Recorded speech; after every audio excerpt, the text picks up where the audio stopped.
her area of expertise. And then we are coming up with various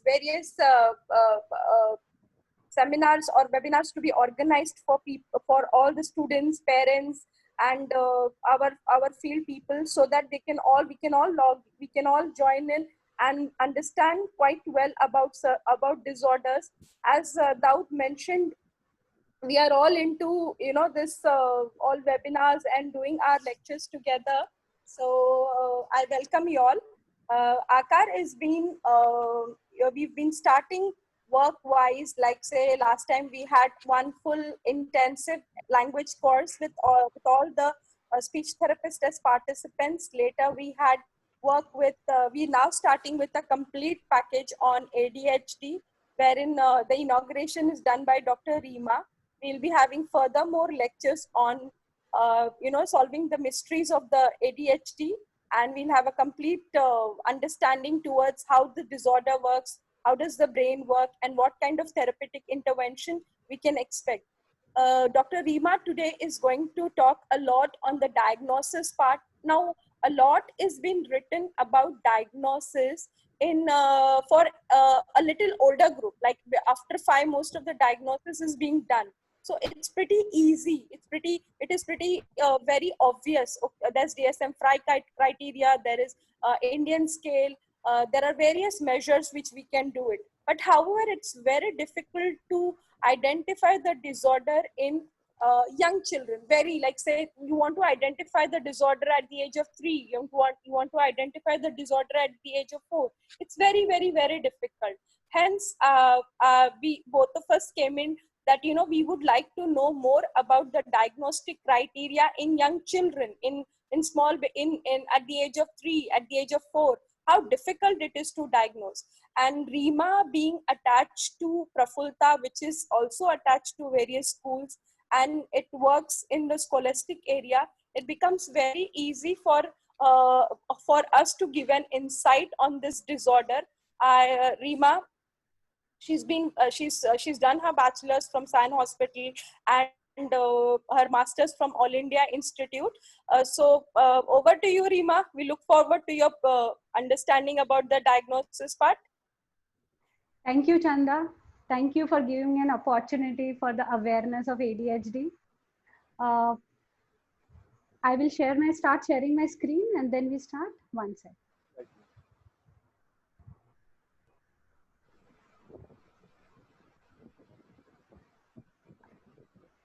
So good evening, everyone, parents, teachers, professionals, and my dear friends. A very warm welcome to all of you. Today, we are going to speak about ADHD, that is Attention Deficit Hyperactive Disorder. I hope you all are doing good, and we all are going through a difficult time of this pandemic, and we are learning new things every day. So today we shall learn about ADHD. Ma'am, could you just highlight the screen? Can you make it larger? Yeah, sure. Yes. Perfect. Thank you. So when parents come to me with their children for assessment or evaluation, and I kind of ask them, what is the problem in your child? Why have you come to me? Or if I ask them the chief complaints, and they are like, most of the times the answer what I get is nothing. He's little naughty, but otherwise everything is fine in my child. I'm here only because the school has referred me. And I was like, okay. And then they're like, he's very smart. He takes care of his things, and he is got very good grasping power. He is only naughty. Otherwise, everything else is good in my child. So most of the times I've seen that the parents are into denial, and I would not blame them for that. The denial is not because they are not aware of they are not aware of the fact.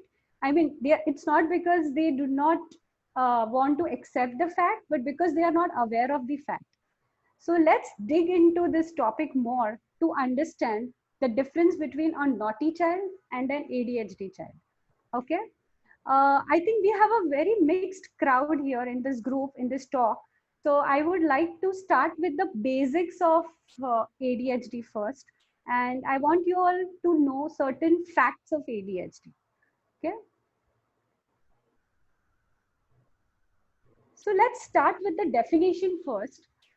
Whenever you hear the term ADHD, you just have to imagine three words in your mind, that is inattention, hyperactivity, and impulsivity. These are the three key symptoms of ADHD. But these symptoms have significance only and only if they interfere, which is a very extremely important point here. They interfere with the normal functioning or the development of the child. Suppose if a child comes to me who is really hyperactive and he cannot sit for a long time, but if he is able to finish his work on time, if he is able to do a particular activity, if he is able to have his normal age appropriate development as expected, I would not look for ADHD in him. So basically, the hindrance has to be there in his daily activities. The symptoms should interfere in his daily activities and his functioning. Normal age appropriate expected functioning should be hampered. Only then I would see it as ADHD. Now, I would like you all to, I would like to know whether you all feel whether ADHD is a brain disorder or no. Can we, Dawood, can we have the answers on the chat? Who all feel that it's a brain disorder and who all do not feel that? Right. I'll read out the answers as they come by. Yes. So I just want to understand, according to your understanding, is ADHD a brain disorder or no? So I've got Snehal ma'am saying no, Priyanka ma'am saying no, Richa ma'am. There are a lot of people saying yes now. Yes. I can say there's 60% no's and 40% yes. It's a neurobiological order, as Seher says. Lekha says it's neurodevelopment disorder. Yes, ma'am. Yeah, Rima, someone also has said it's a behavioral disorder, which we do. We need to confirm this theory about. It's like you're asking, remember you're asking our students to read all the maths answers. So I'm just reading yes and no to you. I have no idea what the answer is. Okay. No, I would say that it is definitely a brain disorder. Okay. Definitely the brain is involved in this disorder, and the brain throws signals to the body and the body keeps on responding to these signals. It's not just a behavior. It's not just that the child wants to irritate us and he's doing it on purpose. It's not in his hands. The brain is the culprit which is making the child become hyperactive or give signals or throw signals on his body. Okay, so it's definitely a brain disorder. We would go into the pathology of the brain in the later slides, but we remember that it's a brain disorder. ADHD is a lifelong condition. ADHD cannot be cured as such. The parents and the children, they learn to cope up with that. But if ADHD is detected early in life, we all know that our human brain is till 8 years of age is quite moldable, and we all have immature brain. The children are born with immature brain. So whenever you try any kind of therapy, any treatment, it works better when they are treated in their early childhood. So definitely, if the condition is treated or if it's diagnosed during the early years of life, the ADHD symptoms can fade away for sure. But this goes, I think, for any other disorder. Early intervention is always better and gives you a better prognosis. But this is the whole purpose of today's talk. If we can screen those kids or symptoms in those kids of ADHD at an early age, we can definitely help the child. According to American Psychiatric Association, 1 in 25 children are affected. And that's a huge number according to me. I mean, it's as good as one child per class. Imagine the increasing number of ADHD kids. The signs are really alarming. The numbers are really alarming. And we should really work on the childhood therapy and the diagnosis at a very early age. When I say ADHD, generally everyone feels that it is affected in your school life only and he cannot complete his homework. He does not sit at one place. That is ADHD. No, ADHD affects your personal life, your interpersonal relationships, your social interaction, your disorganized life, your daily routine. The whole routine of your life becomes upside down, and they have a lot of problem. As a whole, personality gets affected in all the areas of life. It's not only school life getting affected. Now, quickly we go into the types of ADHD. As you all know, ADD, that means attention deficit disorder, was previously used as a term, which now has become type 1 ADHD. For the professionals, especially who all know about ADD, now ADD is no more used as a terminology. Now ADD has become type 1 ADHD, where the hyperactivity symptoms are not there. So when a child comes to me, he may not show me the signs of hyperactivity. He may not run from one place to another. He may be sitting at a one place, but that does not mean that he does not have ADHD. He may be type 1, where he is highly inattentive, but he does not show the symptoms of hyperactivity. Generally, girls fall into this category of inattentive type, and they have other symptoms of ADHD, but not hyperactivity. We have type 2 ADHD, where you have hyperactivity symptoms are very obvious, and you can see the child actually not able to sit at one place, continuously getting up from the place, moving here and there, and the symptoms are very obvious. The boys are generally into this category. And we have the third type, which is the combined type, when you have all the symptoms are seen in this type, both inattention and hyperactivity, both. In my private practice, in my so many years of practice, I have treated more boys than girls, and I've got more referrals also for boys. And the research also shows that boys are 2 to 4 times more affected than girls. That's just unknown. The reason is unknown, but generally this is how it goes. Now we go into the brain pathology. As I already told you all, that ADHD is a brain disorder.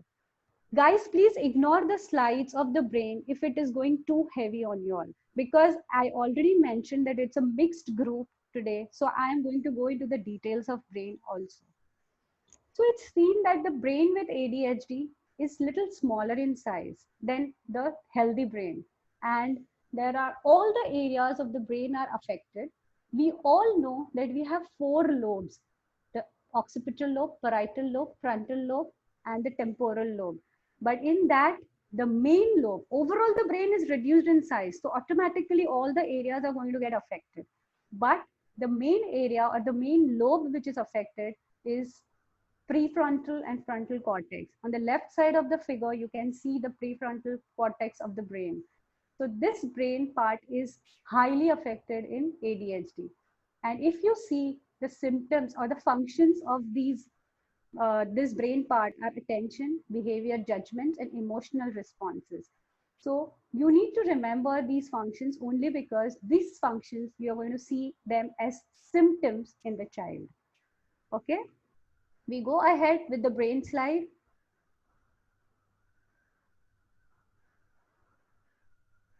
So now, as I already told you all, that frontal cortex is the main brain part which is affected. You have something known as neurotransmitters in the brain. So for those who do not know, neurotransmitters are chemical substances which are present in your brain, and they transmit messages within the brain. So dopamine and norepinephrine are the 2 neurotransmitters which are responsible for ADHD. And there are certain nuclei, group of nuclei which are present under the cortex, and these are called basal ganglia.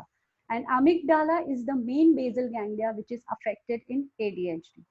So now I do not want you all to understand or remember, not even look at these names of the brain parts, but definitely look on this side where the functions of these brain parts are given.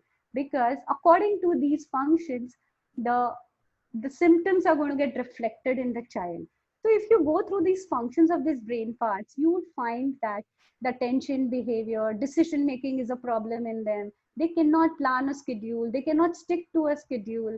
They're highly disorganized. Any ADHD child comes to us, the main complaint of the parent is the study shelf is always in a mess. The school bag is in a mess. The school bag mein erasers are lost every time. The pages of the books are folded. So highly disorganized. I mean, there is always a conflict between the mother and the child, and jhagda going on between the parent and the child only because the shelves and things are untidy, kept untidy. and they are called as the pasara masters of the house. They just cannot keep the toy cupboard organized. So basically, these things are the functions of frontal cortex, and which is only affected in ADHD. The mood swings are very high in a child. I mean, suddenly they will throw a tantrum, suddenly they'll become sad. The arousal levels are very bad. Arousal levels is basically to do with your level of alertness, how alert I am. So arousal levels also takes care of your sleep wake cycle.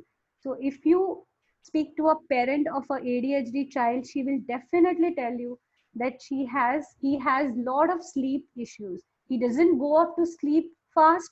He doesn't wake up early after going to sleep. He has trouble staying asleep also.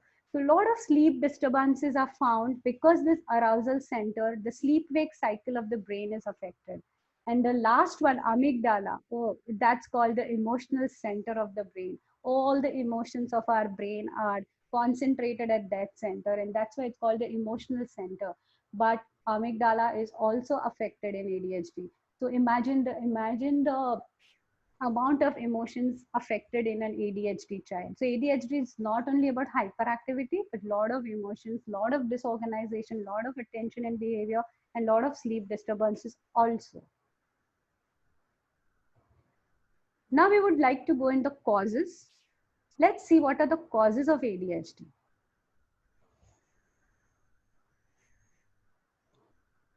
We just discussed about the neurological causes of ADHD. We already saw that the brain size is, the volume of the whole brain is reduced as such. So all the areas are affected, mainly the frontal and the prefrontal.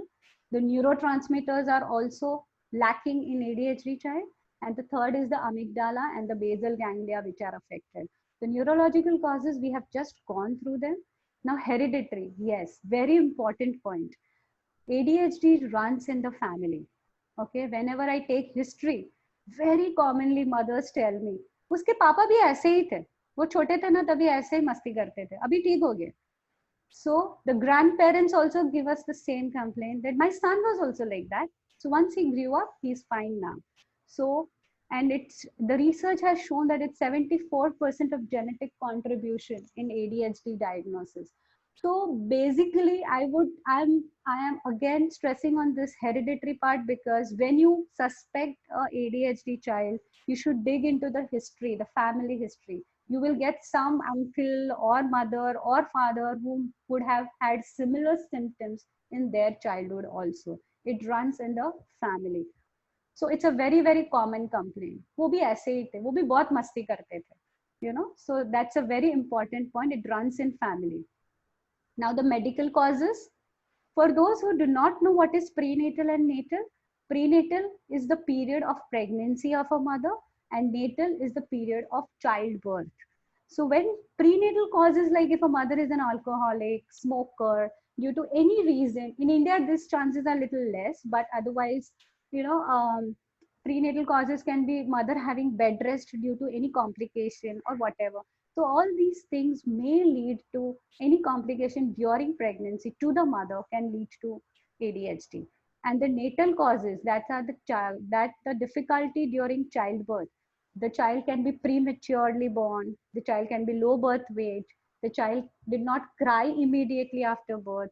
So if a child does not cry, the oxygen does not reach the brain as fast as it should be. So it's very important. You must have seen in Hindi movies, the child is literally hung upside down and patted on the buttocks to make him cry, because that's very important. Because if the child does not cry, that's the first breath of the child where the oxygen reaches the brain. And if there is hypoxia, that is lack of oxygen, he might turn into ADHD. Basically, all of these symptoms are the probable causes. These kids are called high risk infants. They may or may not turn into ADHD. It's not that definitely a low birth weight baby or a premature baby will go into ADHD, but these are the probability. They are called high risk infants. Now we go into the environmental factors. So there are a lot of toxins in our blood. Like lead is one of the major toxin, because of which they say, the research, again, there is no solid proof or nothing is proved here, but they feel, the researchers feel that ADHD is due to the lead, presence of lead, and poor nutrition. Nutrition and ADHD has a very strong relation. Basically, all these preservatives, all these food dyes, what we eat, and all the sugar content in your food, all these things are going to give brain a kick, and the child is going to become more hyperactive. So whenever ADHD child comes to us, we always tell mothers to cut down on the sugar content and use jaggery instead of sugar wherever it's possible. I mean, sugar is going to definitely make, the glucose is going to make your brain more hyper.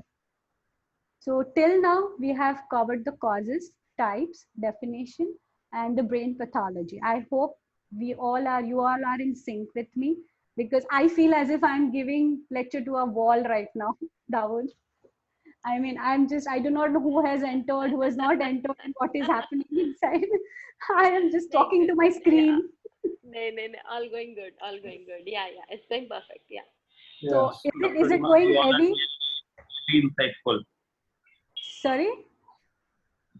We all are hearing and it's really insightful. Okay. Please, you can carry on. So I'll continue. I'll continue further. So I hope now we go into the next slide. So yes, now we all come to the main symptoms of ADHD. So what happens in ADHD?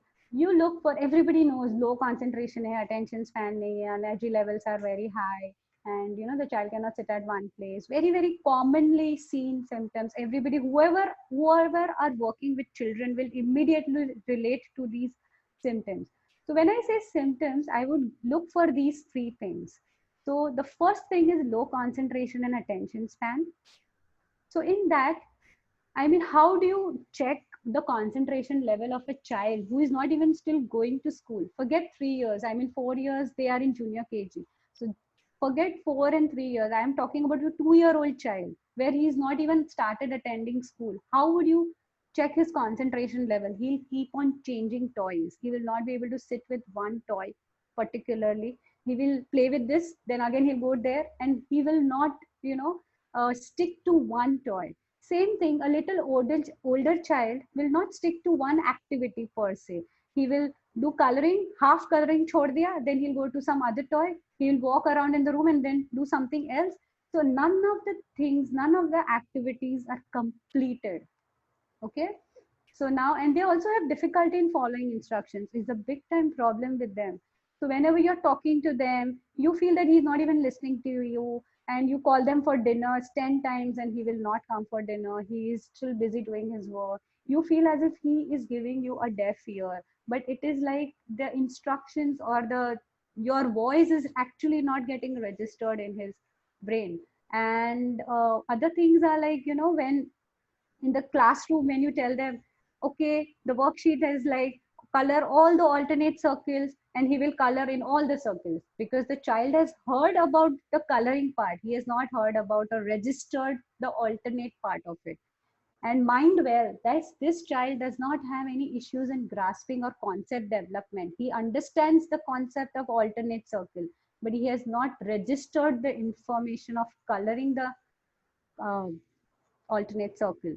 Then we have something like in a house, if I tell, Bacha, please switch on that light and just get 2 spoons from the kitchen. He will do either of the things. Either he'll get the spoons or he'll switch off. So 2-3 instructions is a problem for them. Now I would say they have extremely poor sitting tolerance.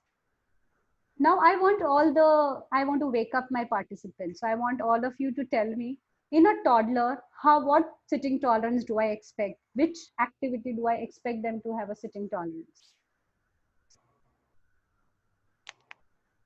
If you all can give your answers in the chat. Yeah, Daud, you can open the chat box. We can see. When do you expect a child to sit when he is a small or a toddler? I would not expect any child to sit for a longer time for any activity. So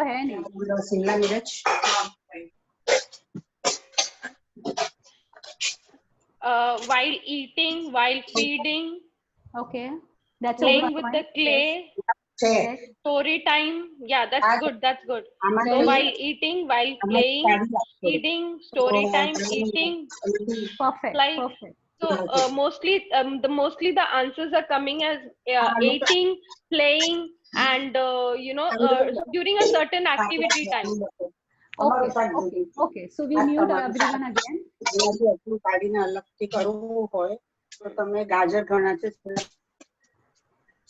Can we mute all the participants? Yeah. Yes, we've done that. We've done that. So you all are right. When, especially a toddler, I'm not talking about a child going to school also. Right now we are in toddlers zone. So when a toddler, especially, I would expect a toddler to at least sit at one place and have food. But I've seen so many mothers running around the whole house to feed the child. So he is expected to sit at that time. So I would definitely see, I've seen many mothers making them sit on the high chair with a lap board around, so that the child does not cannot get up, doesn't, in the sense he does not have a choice, cannot get up during that feeding time, and he is absolutely confined to that particular area. So that's a good thing which a mother can accept or maybe implement. Second time, when is when you are reading out a story to a child, at least he will sit for some time to see what are the pictures, what is it going about. And story time is something with pictures which they really love to do. But ADHD child will not be able to sit for story time or change it. Sorry. 1 minute, Daud. 1 minute. Yeah. 1 minute, Rima. Let me check with Daud. यही वाला है. Daud, if you can.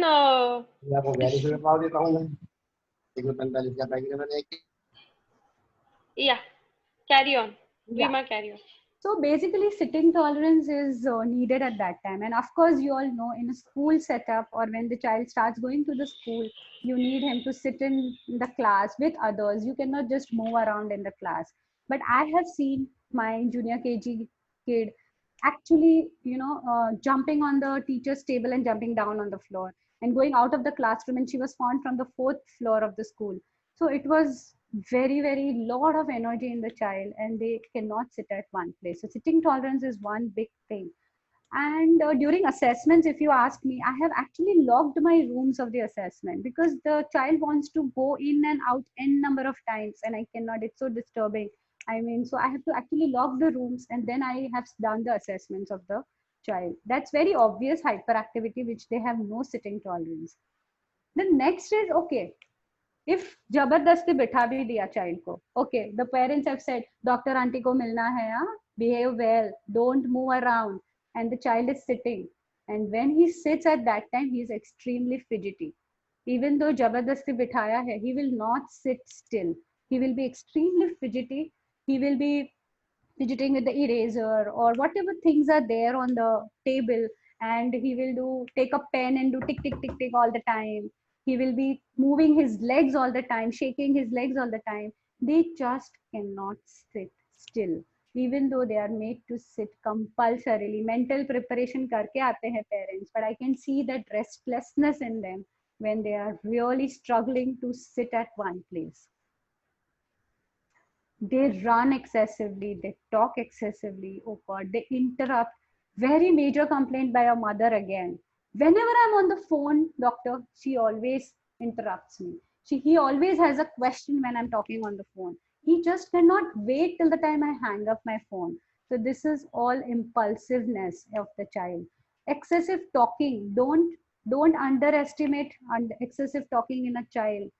People, I'm telling you, lot of girls of type 1, which we already discussed, like type 1 inattentive type, have lot of issues when they talk a lot.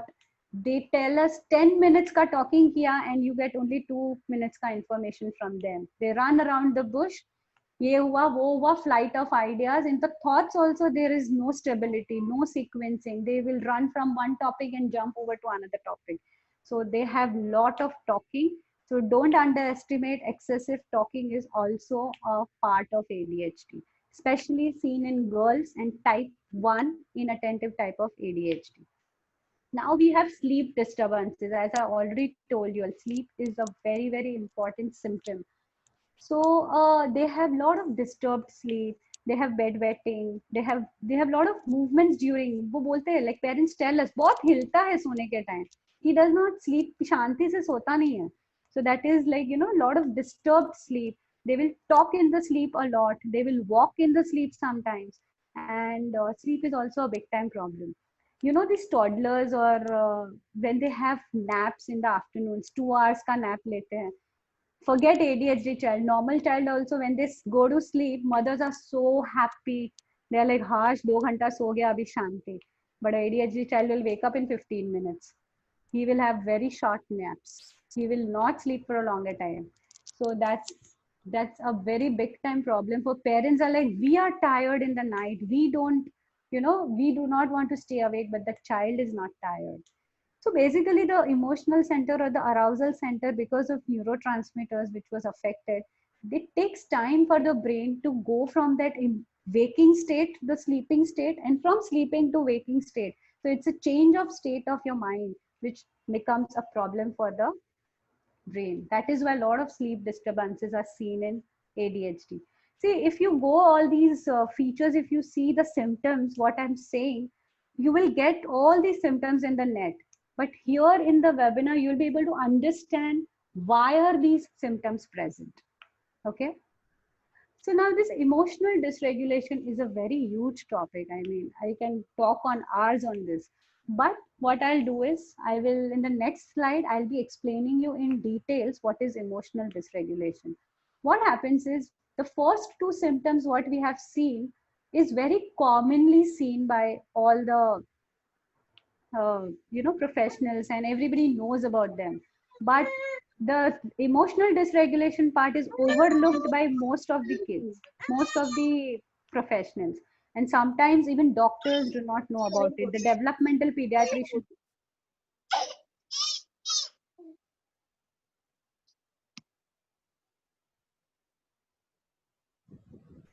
Please go ahead, ma'am. I'll take care of it. Ma'am, you're muted. Rima, ma'am, you're muted, please. Sorry. And can we just, ma'am, just Yeah, unmute. Now everyone can hear. Yeah. Yes. I've no, sorry for the disturbance with some parents. Ma'am, also one request, we could just, if there are some questions, I'll take a couple of questions now, or else you would like to collect all the questions, and just wanted to announce of two or three workshops that are happening. So can I just take the 2 minutes to announce, and then they can also Yeah, the questions we can take it in the end, okay. But the workshops you can announce after this, because emotional dysregulation is a heavy topic again. So Okay. we can have a break at that. All right. Now or whenever you tell me. Now is okay? So I don't know how much has people heard me. Where was I and when did I get muted? Okay, so no. Just a minute ago, you're already there. Right, Chandalata ma'am. Yeah, you were at emotional dysregulation. Okay, so I'll just wind up and tell you that we are going to do the emotional dysregulation in details in the next slide itself.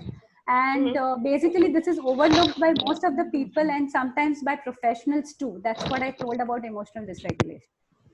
Okay, I will go into the details after does the video presentation. Yeah, I will take care. I just request all the participants to put the mics off. Unfortunately, you know, if I will do that, otherwise we'll have to put them in the waiting room then. So thank you so much, everybody else. And so Dr. Rima, shall I go ahead and just share the upcoming workshops? Yeah, sure. I'll stop my share then. No, I'll take care of it. Don't worry. So there you are. You can see the. Right. So thank you everybody for your patient listening. I'm learning so much about my brain I never learned in the last 40 years. So thank you, Dr. Rima. Right. I think I'm sure all of us are just excited for a longer series, because I see a lot of questions, parents asking it. So here is one where Dr. Rima is one of the speakers. Dr. Chandalata is a speaker. Poonam Agarwal, you heard her in some of the webinars before. So all of them are experts in the field, and there's an intensive intervention for ADHD. That's an entire program that we're doing, a series of 8 workshops that we're doing. The numbers are there. The posters will be shared with you. And now, since you know, most of us, you've registered here, you will get the details of it. Ask us for the detail. And this is what we'll be doing by the end of August and early September. It's a series of 8 workshops that you're going to do. So here you have all the 3 speakers. There's also a nutritional practitioner a nutritionist who will be joining in. And anything you want to know about the workshop, the two speakers already here. You can speak to them, you can ask them, you can put on the chat. So this is a workshop that we'll be doing, a series, rather a course that we'll be doing for that. And you will get a certificate for attending this course from Aakar Child Development Center. So that's the announcement I had. There are two other announcements besides this. One of them revolves around the organizers here. In education, it's a generic program. Today, the pandemic has shown that schools can be closed, but learning is not stopped. So there is an entire online schooling called Hub Schooling.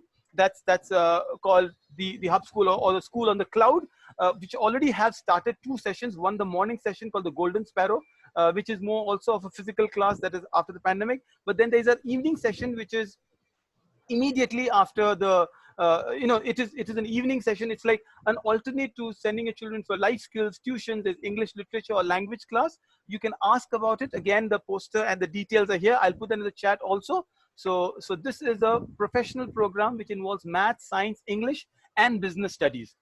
So since you're mentioning of the fees, the course fee for the earlier one, if I were to correct Dr. Chandrata, we will, there is transparency is what we always believe.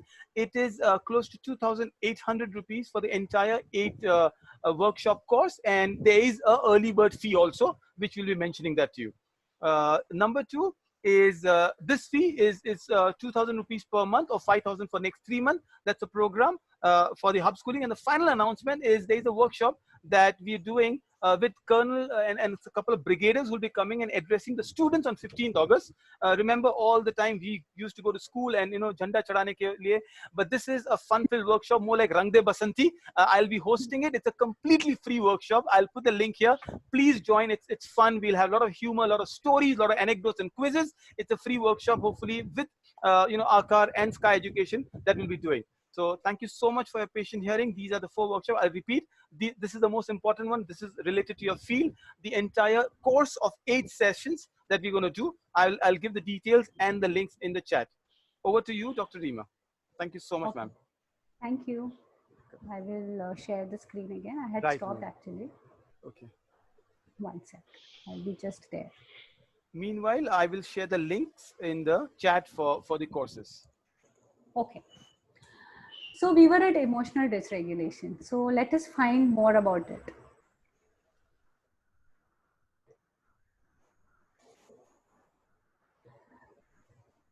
So guys, to know about emotional dysregulation, we all should know first what is self-regulation. Okay. Listen to me very carefully. This is the crux of the lecture, and it's very important and very interesting. We all have emotions, right? We have emotions of anger, we have emotions of fear, anxiety, pleasure, happiness, whatever. We have basic emotions with us. Now we have learned a particular behavior to tackle these emotions, okay? And this learning of behavior of tackling these emotions has started during very early childhood of our lives. Now, I'll give you one example. Suppose, just imagine that I am angry with somebody, okay? Listen to me very carefully. I'm angry with someone. The emotion here is anger with me. So I have certain options with me. I might either go and react. I have to react to my anger, right? I just cannot keep my anger with me. So the reaction can be of various types. I can go and slap that person if I'm really angry with him. I can actually argue and back answer with that person and pick up a fight with him, or I can maybe just give him a deaf ear and he keeps on blabbering and I do not react at all. And the fourth one, maybe I can just walk away from there because I do not want to get into any of the shit in this. So what happens is I have to think, and I will think about my whole situation. And I suppose, imagine I have thought to go and walk away, and I go inside my room. So what do I go inside my room and what do I do? I feel still very uncomfortable because I have walked away from the situation, but my emotion is still there inside me. My anger has not gone. My anger has not stopped still. So what do I do to feel more comfortable? I am going to either immediately call up my friend and then just tell her this happened and this is what I am feeling. Or I will do kind of a meditation or a yoga, or I would, do some vigorous physical activity to get out of that emotion. Or I will cry it out, or I will write it out, or I will vent out in some or the other way. And then I feel little relaxed. After doing either of these, what did I do after going inside the room? I self-regulated myself. That self-regulation is very important. Otherwise, the emotions keep on coming in us. And if you can't regulate or handle your emotions, you are always in a very unstable mood. You're not feeling comfortable from within. So this self-regulation, I self-regulated myself, and because of this self-regulation, I came back to my normal mood, which I was before the anger had set in. This emotion can be of pleasure also. It's not only about anger and bad emotions. I mean, pleasure also can be an emotion. So if I'm very happy, I've got good news, I'm so happy, I'm calling up people and sharing my happiness. I am, you know, in a very elated mood. I'm talking to everyone. I feel like dancing. I'm in an elated and I'm on the top of the world. But after some time, I will get back to my normal state. I will not keep on dancing and talking all the time. After a certain period, I'll come back to my normal mood. What did I do? I self-regulated myself and I came back. So this is called self-regulation, which is not there in ADHD children. They just cannot handle their emotions. They cannot handle any kind of emotion like anger or fear or anxiety. They will immediately react to it. How I thought in the first sequence, what should I do? I had an option of slapping that person. I had an option of picking up a fight, but I did not, because I thought of the consequences. I thought I respected the authority. Maybe that person is an elder to my age. So I respected that authority. So that thinking of the consequence is not there in a ADHD child. They will just react to what they feel.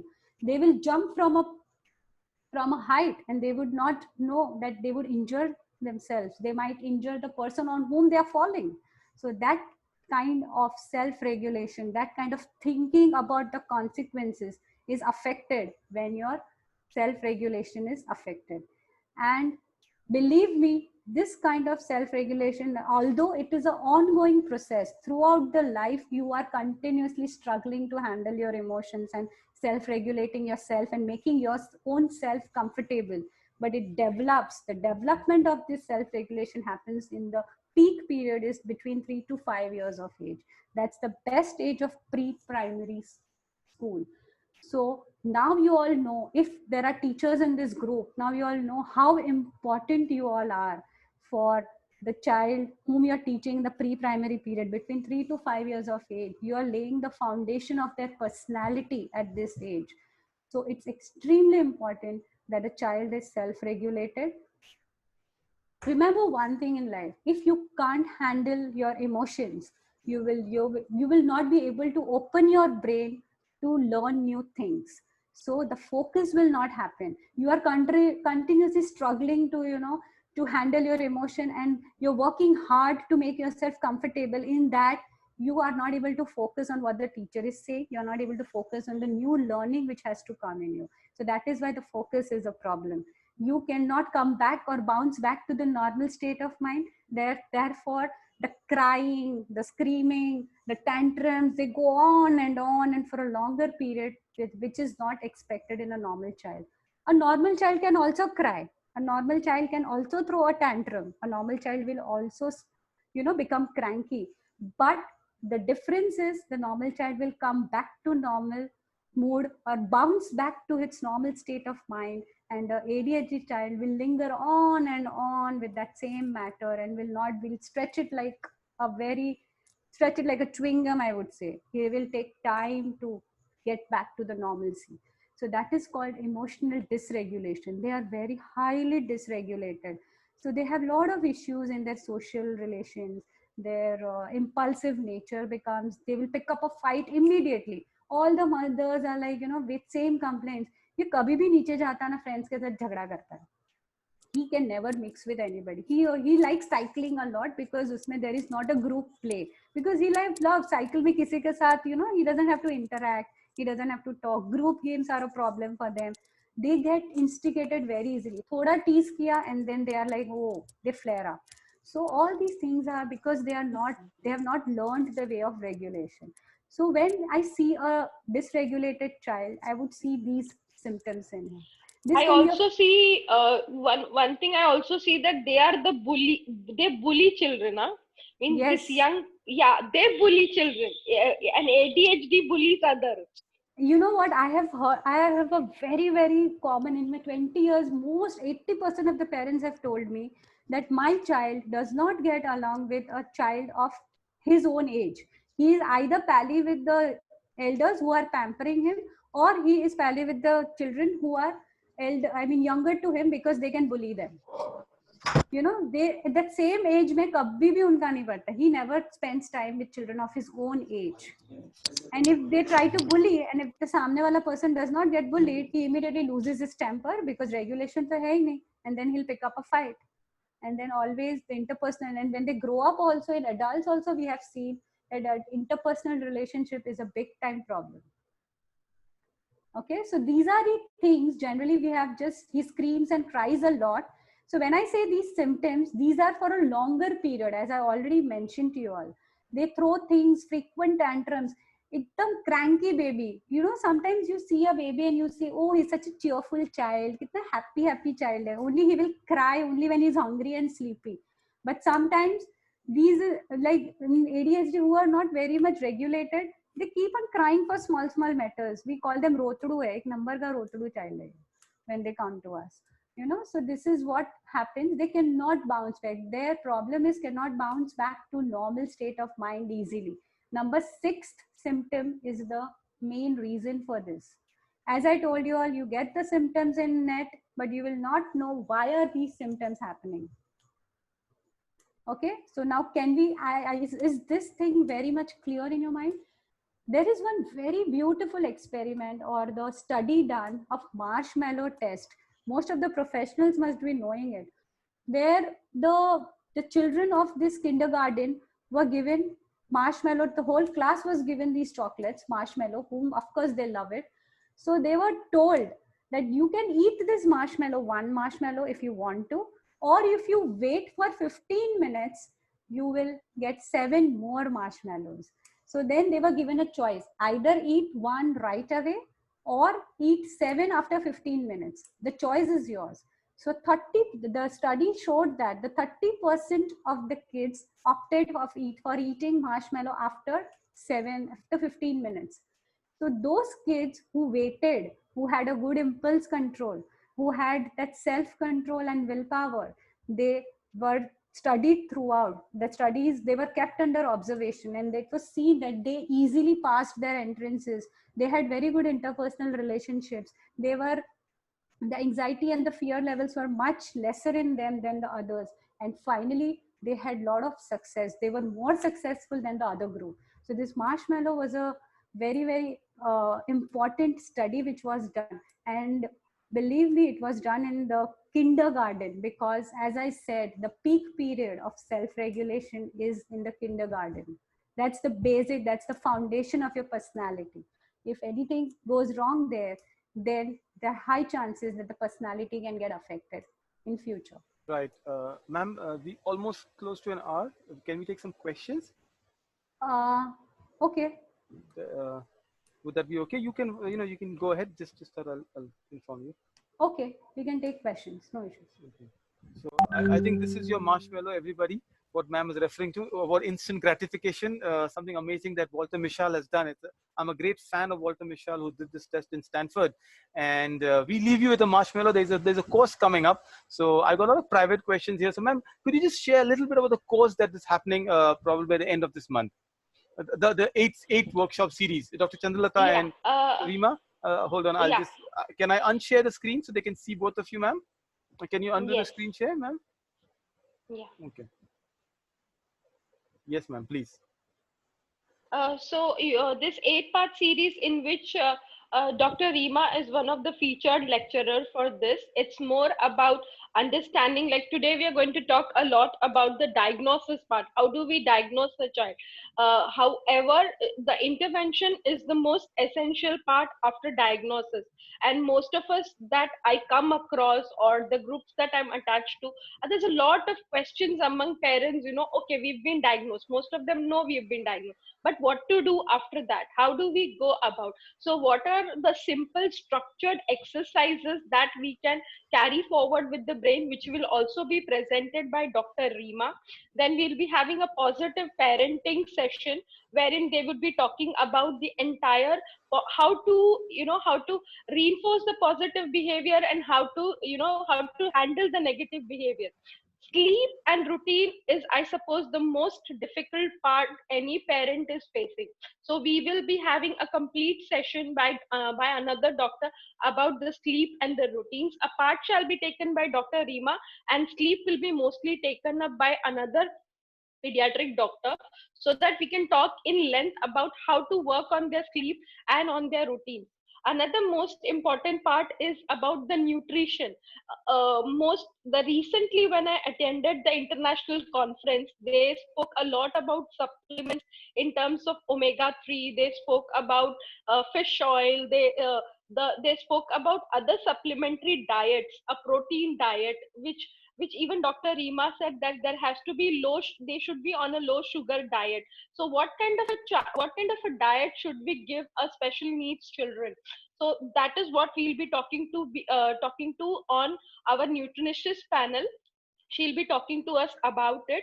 The latter part wherein cognition, executive functions, making friends, and how to handle these emotions, which ma'am is talking to us in detail about.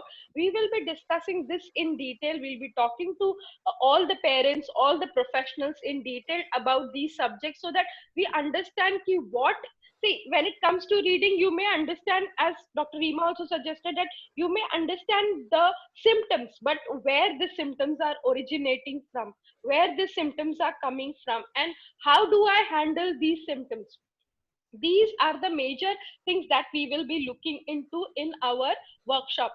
These workshops are very innovative, very substantial, and we've kept a very reasonable rates for all the parents and professionals to get in touch and learn a lot. So this is once you learn this whole thing, we have a better understanding about ADHD. We understand the parents.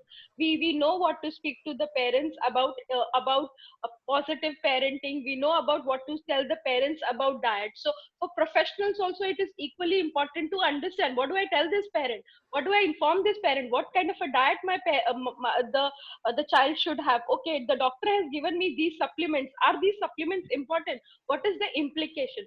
Most of the times ADHD child is on medication because of their hyperactivity. So we are going to talk about medication, supplements, nutrition, everything on our balance, so that parents and professionals can get a better view as to what is needed. That's it. Okay. Right. Thank you so much, ma'am. I think we would start these sessions, and yes, there is a certification for the workshop that been recommended here.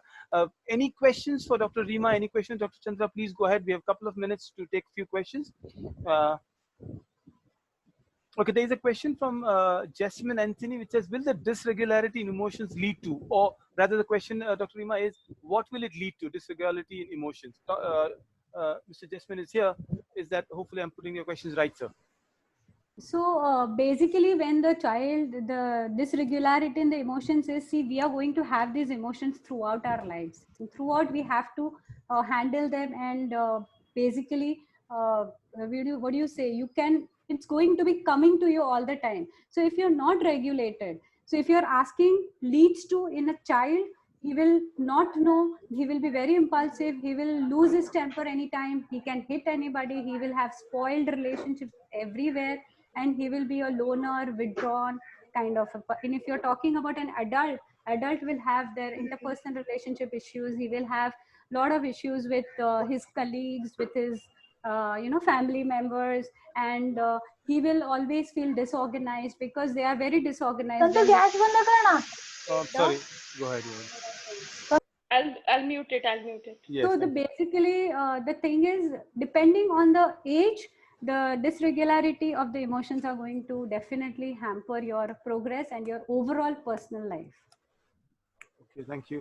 How will ADHD associated with learning disability is a question from Damanpreet Kaur, ma'am.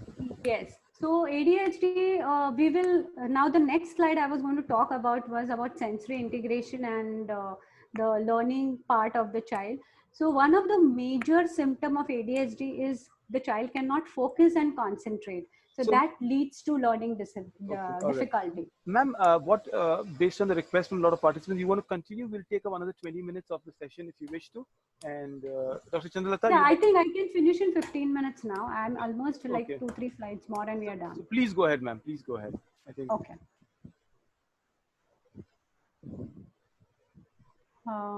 Wait. Dr. Chandralata, you're the host now. I will. Yeah. Absolutely. Thank you, Daud. Thank you for your input. Thank you. Thank you so much, Daud. Okay. So shall I go ahead with my next slide? Yeah. Rima, carry on. Okay.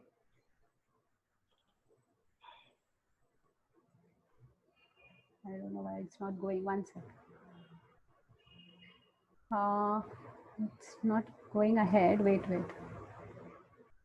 I will do the sharing again. Wait.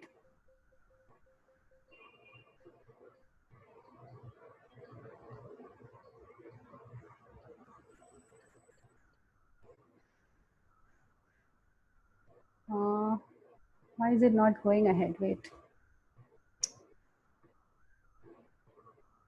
Rima? Yeah, one sec. Just give me a minute. Yeah, that's okay, Rima. Take your time. No problem. We are all with you. Technology can, really hamper you. So share screen. Over here. ADHD. Presentation. Yeah. So we are in the next slide now, which is now talking about the sensory systems and ADHD. Okay, sensory integration is a vast topic again. I mean, it's very huge and I can take 3 days workshop on that. But here I have tried to relate it to ADHD only. So now basically to understand the impacts on ADHD about sensory integration, we need to know that we have all the sensory systems which are constantly giving inputs in our brain. Like as in auditory is our hearing sense, visual is the sense of vision, tactile is our sense of touch, proprioceptive and vestibular are the two sensations which are internal sensations of our body, which constantly keep on telling our brain about our position in space. In the sense, right now I'm looking at the screen, right? But I still know that my right leg is crossed over my left leg. How do I know that? Because the joint receptors of my knee joint, the joint receptors in my hip joint are giving a message to the brain about my position of body in space. So continuously the feedback is going inside the brain at your subconscious level that this part of my body has moved, my head has moved, my neck has moved, whatever. But it's at subconscious level. It doesn't mean that if I'm hearing something, I'm not seeing something. If I'm seeing, I am not feeling the touch of my own body. The cloths are touching my body. The hair is touching my skin. So it doesn't mean that only auditory goes, visual doesn't go. All the sensory systems, all the 5 senses are going to go simultaneously inside the brain. And the brain is going to take only that information which is necessary. The brain is going to ignore the other part of the information. Right now, my brain does not need to think where is my hair, what is touching my body, what is the sound coming outside. Right now, you all are listening to me, but you all are ignoring the sounds of your house or the pressure cooker or the traffic on the road or the honking on the road. You are able to ignore that information and take only the information which you want. So that part of ignoring the unwanted information is done by the brain, and that is called the sensory processing by brain, which is known as sensory integration. So when this processing of the brain is good enough, you get good amount of gross motor functions, fine motor functions, visual motor functions, and you can have a proper age related or age appropriate development in a child. What do you mean by gross motor? Balance, bilateral integration, running, hopping, jumping, skipping, all these are gross motor functions of a child. What do you mean by fine motor? Like holding a pencil, eating with a spoon, writing, buttoning, unbuttoning, zipping. All these are fine motor, where the fine muscles of your hands and the fingers are related to do an activity. Visual motor are like drawing, copying. You are actually doing those patterns where eye and hand are coordinated together. So if the sensory processing of your brain is good, if the brain is able to ignore the unwanted information, then your gross motor, fine motor, and visual motor will be better and will be age appropriate. But if it is not, then you get these difficulty in gross motor. The balance is not good in the child. The child may be struggling to hold the pencil while writing or coloring. The child will not be able to copy circles, shapes, and all from the board or from the worksheets. So and these things are called soft neurological signs, which are present in ADHD because the sensory processing is affected at the brain area. And the filtering of information, what I told you all, we need to ignore the unwanted information. So that filtering of information is absent in an ADHD child. So then the child cannot focus. The child is doing homework with mama and the doorbell rings. Kaun aaya? Somebody calls her, Mummy, kiska phone hai? What is happening? So all the stimuli around are responded by the brain, which you need not, you have to ignore. So that filtering is not there. That is why the sensory processing is affected, and that's why the child cannot focus. And then, so when a child comes to me, I will not only see the hyperactivity and the low attention and the sitting tolerance and only the emotional dysregulation part. When an ADHD child comes to me as an occupational therapist, I will go into the sensory processing in details. I would look for these soft neurological signs. I would look whether the child's balance is good or not. I would also see whether the grip of the pencil is correct or he has a faulty grip. Age appropriate hai ya nahi hai? But it has to be age appropriate, of course. For that, you should know the normal development of the child to appreciate the abnormal thing. If you expect a 1.5 year or 2-year-old child to jump, he cannot jump because jumping comes at around 2.5 years. So then you cannot blame the child and say that the gross motor is affected. So you should know first the normal development, and then you can appreciate the abnormal development or the inappropriate age appropriate developments of the child. Okay, so I go on the next slide. I have just listed these things which, you can go through this, and if you have any doubts, we can go, but we have already discussed in details because these things are already available on net. So I would just rush through these slides, but otherwise it's a very, very self-explanatory slide. I need not, actually go into the details because we have done in details. As I told you, you will know the reasons behind it now. Can I change the slide? Are you all okay with this? Rima, just run through it. I think just run through it. You can just take 2 minutes to run through this. Okay, so basically in a toddler, when they are not going to school, what exactly you will see, the main point is inability to sit even while eating and reading to them. We already discussed that. And sleep disturbances. These are the main things. And he will definitely be a cranky baby, crying baby, screaming baby. But you have to keep in mind that it is going to go on for a longer period than normal. Okay, so just keep that in mind, and then you will be able to figure out. They will run around, climb on, jump on. They will not be able to sit with one particular toy. They'll be keeping on changing toys. When you see in a 3 to 5 year old, you will see that the energy levels are so high that looking at them, you feel tired. Oh, sorry. You looking at them, you feel tired. Kitna energy hai isme, and he has trouble listening to a lot of instructions. If 2-3 instructions are given at a time, he cannot focus. He's overly bold. He does not know like how much. I've seen certain kids, being very familiar and very very pally with the strangers also. They really don't care. They are overly bold. They don't care of the consequences. They are highly disorganized, as we already saw. Some pages teared hote hai, torn hote hai, and everything is folded. Every day mother says that careless mistakes, careless spelling errors. Mother says that ye hamesha uska pencil, he loses his pencil and comes. See, as a child, remember, the child might lose things. It is not wrong. But if it happens almost every day, then it is an alarming sign. Then you have to see the frequency of that happening. So then all these constantly interrupting, he cannot wait in a queue, in a line. He has to, because the space or the speed of the line which is moving is not in his control. He cannot stay in the line, within the line. He's so impulsive that he would want to push somebody or run from the line, or in circle time he will not sit. So these things are generally seen in a ADHD child. These are the symptoms which are highlighted.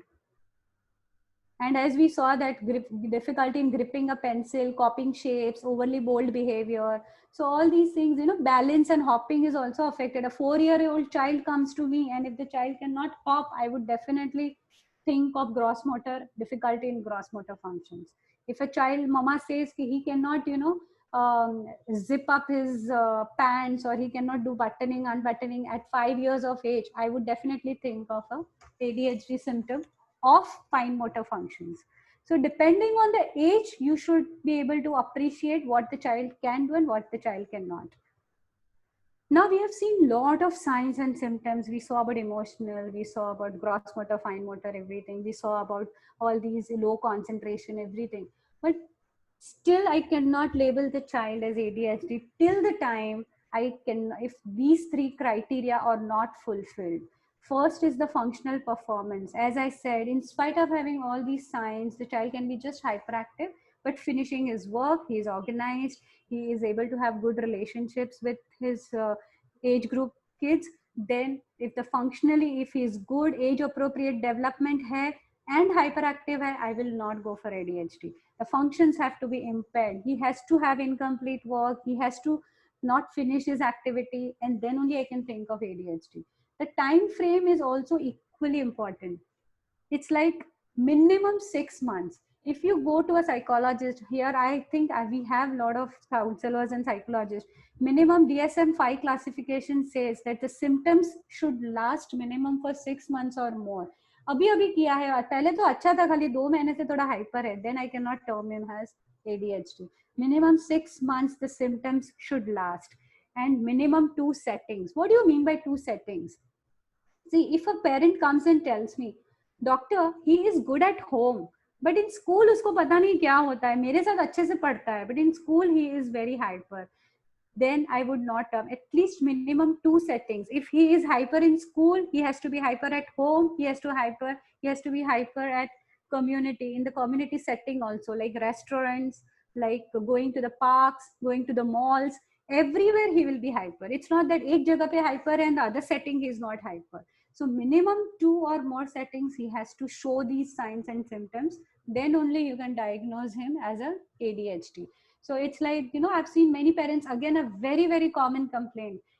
Restaurant, we can't go. We have not gone to the restaurant for 2 years. Doctor, can you believe it? Because he just does not sit, and it's so embarrassing for us. So because the ADHD child will be ADHD in a restaurant setting, he will be ADHD at home, he will be also ADHD in school also. It's not that only at one place.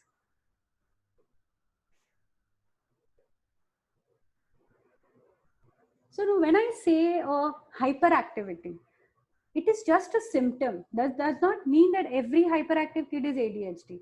So there are differential diagnoses to this. And there are many other conditions, psychological conditions, behavior disorders, and stuff like that, which are also going to have hyperactivity as their main symptom. So out of that, I have taken only oppositional defiant disorder, which is the most similar and almost same like ADHD. So this we would say in details little bit. Otherwise, other things are also hyperactivity, but they do not show the other symptoms of ADHD. Only hyperactivity is seen in the other disorders. So now when I talk about oppositional defiant disorder, the main differences I have just tried to figure out here, that they are more difficult to manage. They are purposeful. Remember that an ADHD child will have some guilt in him. ADHD child will tell mama, मुझे नहीं करना था लेकिन हो गया. I didn't want to do it, but it just happened. So that guilt is there in ADHD child. But ODD, oppositional defiant disorder, will never have that guilt. They will do it all the more to annoy you, to harass you, to, you know, make it more irritating for you. So they are more difficult to actually, you know, handle them. I remember I myself and Chanda were discussing 2 days back, an ODD child actually locked a teacher in the room, inside the room, because the teacher was saying something about his behavior, or I don't know what was the exact case. So they can go to that level. They will not respect authority. The child used to go to toilet very often. So the teacher kept on telling him, don't go to the toilet, don't go to the toilet. So he actually locked the teacher in the toilet. So he locked the teacher in the toilet. So they will not respect authority. You know, they are very, very revengeful kinds, and they will not have any guilt of their behavior. So finally, if you feel that you have got ADHD, you can maybe refer to a psychologist or a psychiatrist, and then occupational therapy assessment is done in details, and then the child is kept on the right track. So these are the few pointers which you should know, that what ADHD means. And then after knowing ADHD, what next? How can you help him? That Chanda has already told us about the upcoming projects of ours. So then we can go ahead with that. So this is what it is for the day. We open the question forum to ask questions. If there are questions in the chat box. Thank you, Rima. It was a wonderful session. We had lovely this. I would like to, you know, you to, we had that emotional regulation. Kana, I lost you on the 6th point actually. Can you just tell me about it? I lost you there actually. I can give you that slide again. We can do it there. Yeah. Everybody is very happy. It was a wonderful session, Rima. A lot to know and lot to learn. Yeah, we had a little disturbance about Daud had to leave. So he kind of winded up with things, but I would like to know a little about emotional dysregulation. Yeah. So I've opened that slide. What exactly you wanted? No, I will just see what is to. Yeah. Carry on. So you want me to explain the slide? Yes. No, just from the 6th point. So basically, the 6th point is the main crux of emotional dysregulation. So that is, we have the ability to bounce back to normal state of mind very easily. Even we go through these state of minds like fear and anxiety and anger and stuff like that. But we come back to a normalcy, which a emotionally dysregulated child will not be able to do that. So he will linger on and on in that same state of mind. He'll be fixated at that state. Basically, he cannot come out of that state of mind that easily. It will take a long time, and he will be very withdrawn and has trouble interacting with others, because he knows that he's not able to relate to others. He's not able to, you know, jingle or mingle with others. So they will prefer to remain aloof and withdrawn, and prefer doing activities which are not at a group level. And as we already discussed, aggressive behavior and cannot control impulses. So they would not think of any consequences. They always act before, like they will act without thinking only. So they will not think before acting, basically, I wanted to say. So they will not think before acting. So they will just do it. If they want to do it, they'll just do it. They will not see that this is at a height. I might fall. If I run so fast, I might get hurt.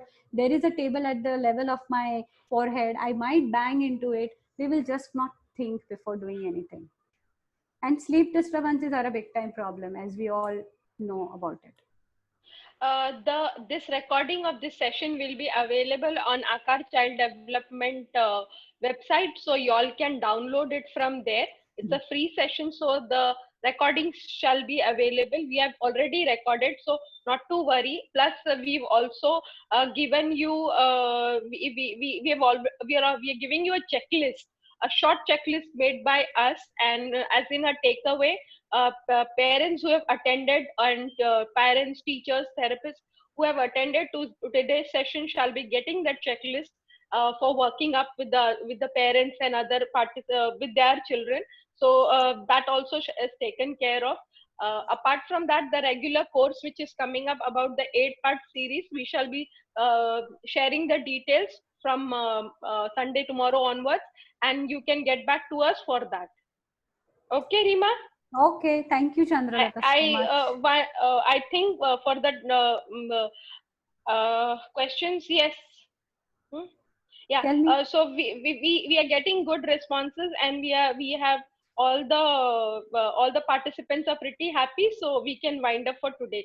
And anybody has any questions, they can also put forward in the group.